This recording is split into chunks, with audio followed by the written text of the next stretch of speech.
ओम शांति। परम श्रद्धेय आदरणीय सर्वगुण मूर्त हमारी हृदय मुनि दादी जी कहूँ के गुलजार दादी कहूँ, गुले गुलजार, मुझ आत्मा को बहुत बहुत सुख देने के लिए निमित्त बनी, चाहे गुलजार दादी के रूप में, चाहे अव्यक्त बाप दादा के रूप में। सर्वप्रथम मैं इसीलिए बाप दादा का अति अति शुक्रिया अदा करूंगी। तत्पश्चात आदरणीय अपनी दीदी माँ का शुक्रिया अदा करूंगी, जिन्होंने मुझे पालना देते हुए आगे बढ़ाया और अनेक चांसेस दिए। बचपन से ही बाबा ने अपनी गोद में बुला लिया, साकार बाबा का अनुभव भी किया, थोड़ी बहुत पालना ली उम्र छोटी होने के कारण, लेकिन छोटी उम्र में ही समर्पित भी हो गई। तो इसीलिए अव्यक्त बाप दादा की पालना से आगे बढ़ी। अव्यक्त बाप दादा के साथ बहुत बार पर्सनल मुलाकात हिस्ट्री हॉल में केवल बाप दादा और मैं, गुलजार दादी के रथ द्वारा ऐसी पालना बाप दादा से मिली। उसके बाद बार बार बाबा से संगठित रूप में मिलना, वरदानों से झोली भरना, पर्सनल वरदान अनेक बाप दादा के द्वारा प्राप्त हुए।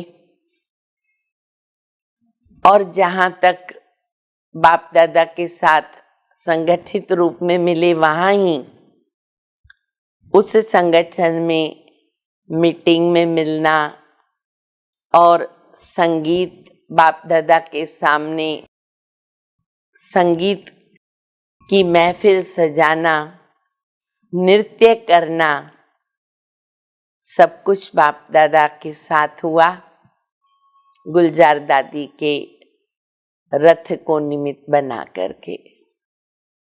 तो अव्यक्त बाप दादा से तो बहुत अच्छी तरह पालना ली।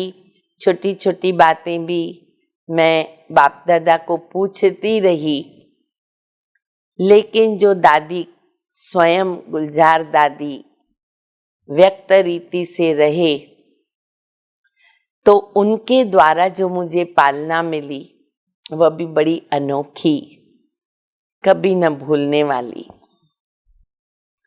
डोंबिवली में 45 वर्षों के अंदर कम से कम 4 बार गुलजार दादी जी के पांव पड़े।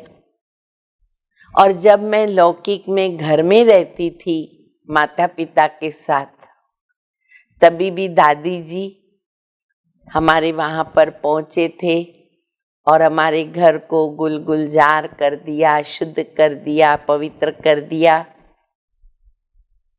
और जब मैं समर्पित होकर पहली बार देहरादून जा रही थी, तो दिल्ली में जहाँ गुलजार दादी पांडव भवन में रहते थे, वहाँ मेरा जाना हुआ, जहाँ पर उनकी लौकिक माता ऑलराउंडर दादी जी रहते थे। बाप दादा को अव्यक्त होने के कारण गुलजार दादी का पार्ट ज्यादा मधुबन में रहने का शुरू हो गया। तो जब मैं वहाँ पर पांडव भवन में 8 दिन के लिए रुकी, ऑलराउंडर दादी जी की भी बहुत चाहना थी कि मैं वहाँ दिल्ली में पांडव भवन रुक जाऊं, पर दादी जी तो मधुबन में थे और मेरा प्रोग्राम देहरादून जाने का था। तो इसीलिए वहाँ पर 8 दिन ही रहना मिला। आगे फिर मैं देहरादून चली गई। तो वहाँ भी पांडव भवन में दादी जी के साथ बीच में 2 दिन तो रहने को मिला ही, दादी जी मधुबन से आ गए थे, वहां से शुरुआत हो गई। तत्पश्चात हर समय पर जितनी भी बार मधुबन जाए, दादी जी को मिलना होता ही रहा। दादी जी को मिले बिना तो चलता ही नहीं था। दादी जी मिले ऐसे लगता था बाप दादा को मिले। उनके नैनों में कभी भी व्यक्त भाव नहीं दिखा। हर समय यही अनुभव हुआ कि बाप दादा नैनों से निहाल कर रहे, मुख में टोली खिला रहे, सिर पर हाथ रख रहे। दादी जी के साथ मेरा एक अनोखा अनुभव ये है कि मैं जब छोटी थी, लगभग 19-20 बरस की, और तब दादी जी पांडव भवनी था, वहां पर अपनी प्रकाशमणि दादी जी का जो रूम था, उसके सामने बहुत छोटा रूम था, सिर्फ 2 खटियाएं, टेबल की भी जगह नहीं। उस कमरे में दादी जी और मनोहर दादी जी रहते थे। वहां पर दादी जी से मिलने जाते थे तो दादी जी का थोड़ा बहुत ध्यान रखने के लिए मधुबन में गीता बहन जो रहते थे, अभी उन्होंने भी शरीर छोड़ दिया, तो वो उनका ध्यान रखते थे। तो वहां पर मेरी नजर जाती थी। तो जब गुलजार दादी का एक बार घाटकोपर में आना हुआ, तो मैंने दादी को अपने मन की बात बताई कि दादी, मेरी दिल है मैं आपकी ब्राह्मणी बनूं, मुझे आपके साथ रखो, मेरी ये दिल्ली तमन्ना है। दादी ने कहा, बच्ची शक्कू, तुम तो सेंटर संभालती हो, तेरे को बाबा ने निमित्त बनाया है सेंटर संभालने के लिए, तुम क्यों ये काम करोगी? नहीं, ऐसा कभी नहीं सोचना। तुम बाबा की बहुत अच्छी अच्छी सेवाएं कर रही हो और आगे भी करती रहोगी, ये संकल्प मत करो। तो ड्रामा में ये मेरा पार्ट नहीं रहा, लेकिन मैंने दादी के आगे ये बात तो रख दी। फिर मेरी एक बार इच्छा हुई कि दादी जी जब बाप दादा आते, दादी तैयार होकर के आते थे, तो उस समय जो दादी जी साड़ी पहनते हैं, वो मेरे पास से होनी चाहिए। तो वो मैंने दादी के आगे बात रखी और मुझे वह साड़ी तुरंत मिल गई।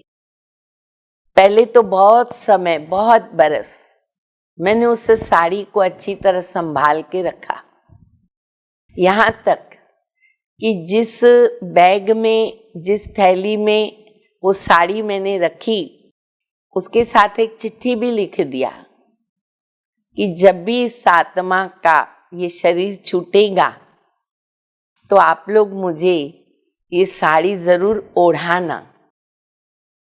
लेकिन कुछ बरस के बाद मुझे ये संकल्प आया कि बैग में मेरी साड़ी पड़ी है, उस समय पर अगर किसी को याद नहीं आया तो मेरा संकल्प रह जाएगा। इससे तो अच्छा है कि मैं अभी जीते जी उसको पहनूं, ताकि मुझे ऐसे लगे कि मैं जैसे बाप दादा को भाकी पहन रही हूं और बाप दादा मेरे साथ है। इस संकल्प से मैंने उस साड़ी को पहनना शुरू किया। जब जब भी वो साड़ी पहनती थी, बाप दादा की जोर से याद आती थी। तो ये भी एक परम सौभाग्य प्राप्त हुआ। बाकी तो गुलजार दादी के साथ अनेक बार मिलना दीदी जी के साथ भी हुआ, अकेला भी मिलना हुआ। बहुत सारी बाप दादी के साथ रूरिहान होती रही। बहुत कुछ बातें दादी को पूछने की थी तो वो पूछते रहे। लौकिक माता पिता के साथ भी उनके साथ जाकर के मिलना हुआ। और अव्यक्त बाबा का तो बहुत पालना पल पल मैंने 52 वर्ष पूरा किया कंप्लीट बाप दादा से पालना लेकर के। तो दादी जी का जितना भी अनुभव सुनावे उतना कम है। दादी जी कभी भी भूल नहीं सकते हैं। दादी जी जैसे अव्यक्त हुए तो मुझे ऐसे लगा कि अभी जैसे कि बाबा ही चले गए। शिव बाबा भी गए, ब्रह्मा बाबा भी गए और दादी भी गई। मंदिरों में शिव बाबा का यादगार, नंदीगण का यादगार, कछुए का यादगार रहता। अब हमारे सामने तीनों भी नहीं है। फिर बाबा योग में मुझे अनुभव कराते रहे कि बच्ची, बाबा भले वतन में है, बाप दादा वतन में है, अभी तो दादी भी वतन में है, लेकिन बच्चों के साथ बाबा है ही है। क्योंकि बाबा का वायदा है कि मैं सभी बच्चों को अपने साथ घर लेके जाऊंगा। और मैं भी ये संकल्प और तीव्रता से कर रही हूँ, करती रहूंगी कि अब हमें बाप दादा को भी फॉलो करना है, दादियों को भी फॉलो करना है और शीघ्र शीघ्र बाप समान बनना है और वतन में पहुंचना है। ओम शांति।